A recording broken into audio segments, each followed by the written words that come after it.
Perkenalkan, nama saya Agnes Carolina Anggraini dengan NPM 208600280 dengan teman saya.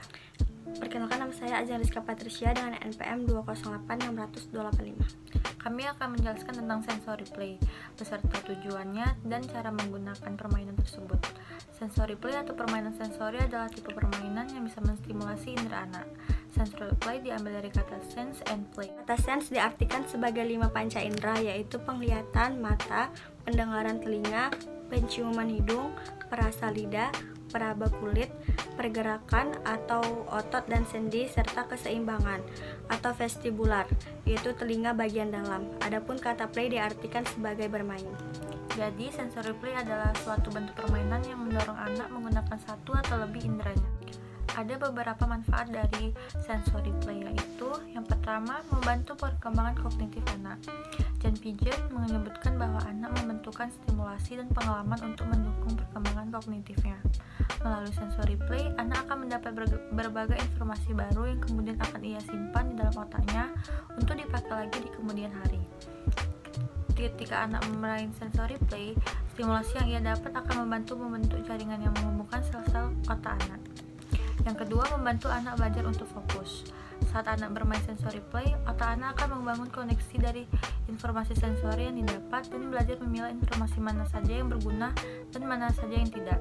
Sebagai contohnya, melalui sensory play, anak akan belajar memilih suara yang tidak penting dan tetap fokus dengan aktivitas yang sedang ia lakukan. Selanjutnya yang ketiga, yaitu untuk membantu perkembangan motorik halus dan motorik kasar. Sensory play seringkali melibatkan kemampuan koordinasi otot kecil atau motorik halus anak, misalnya aktivitas menuang, menjumput, meremas, dan lain sebagainya.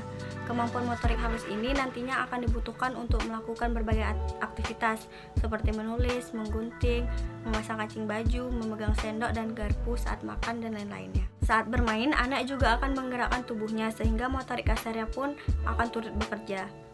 Yang keempat, aktivitas yang membuat anak tenang. Saat anak bermain sensory play, ia akan terbantu menyalurkan rasa bosan atau resah dan membuatnya lebih tenang.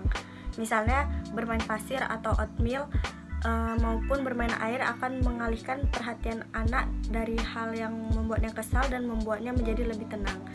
Yang kelima, mendorong kemampuan berpikir secara ilmiah dan memecahkan masalah. Melalui sensory play ini, anak akan mengeksplor dan bereksperimen secara sederhana, sehingga saat anak bermain, ia akan belajar berpikir secara ilmiah, melihat sebab akibat, dan memecahkan masalah. Misalnya, bagaimana sebuah pasir yang ia cetak tidak hancur saat dikeluarkan dari cetakan. Terus bagaimana ia memindahkan air dari satu tempat ke tempat lainnya, dan sebagainya. Ada 3 permainan yang akan kami berikan kepada anak tersebut. Yang pertama ada oatmeal. Tekstur kasar dan kering oatmeal itu membantu stimulus indera peraba pada anak. Anak memainkannya dengan cara memegang dan meremas-remas oatmealnya. Yang kedua, bihun warna-warni. Tekstur kenyal bihun dan warnanya warna-warni akan membantu anak mengenal warna dengan mengelompokkan bihunnya sesuai dengan warnanya. Dan teksturnya yang kenyal dapat melatih indera peraba anak dan agar ia bisa mengenal tekstur kenyal dan tidak jijik dengan teksturnya di kemudian hari. Ketiga, ada agar-agar. Tekstur agar-agar yang kenyal dan lembek membuat permainan ini dapat melatih motorik halus pada anak-anak. Otot-otot tangan maupun jari-jari pada anak akan menjadi lebih kuat dan cekatan untuk melakukan keterampilan lainnya di kemudian hari. Dan karena meremas-remas agar-agarnya, anak dapat melatih kesabaran dan karena adanya benda yang harus diambil di dalam agar-agar ini. Masuk tangannya, aduk. Pegang. Masuk. Dipegang. Teksturnya kan ini Seperti yang tadi udah dijelasin, tekstur oatmeal yang kasar dan kering itu dapat membantu indera peraba pada anak.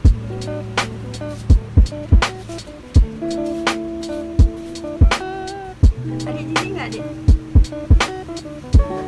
jijikin aja Ji, ini nggak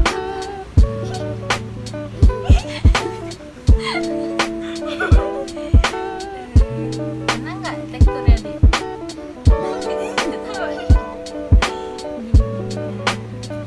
Tangannya nggak apa-apa dulu. Di tangannya dua. Gini.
Dadah!